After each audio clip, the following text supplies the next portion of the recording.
What are the top 3 regrets that sellers make in this marketplace? Number 1, overpricing a property. Did you know that you get the most visibility of a property the first week it's on the market? Here's an example. Do you go onto your Instagram feed and scroll down to see what happened 3 weeks ago? Well, the same is true for a new listing.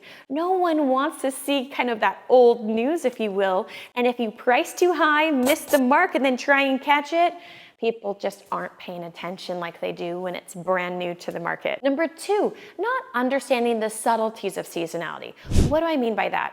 We see peak inventory during the summer months. And what's everybody doing during the summer? They're usually on vacation or at the lake, specifically here in our area. Consider some of the off-season options like October, November, February, March. Those are times when people are more captive and engaged, and you have less competition. Last but not least, make sure you're working with a stager, making sure the condition is great. We work with a stager to help you declutter and make sure that everything is tucked away so you nail that first impression. Let me know your thoughts in the comments. What did I miss on some seller regrets in today's marketplace?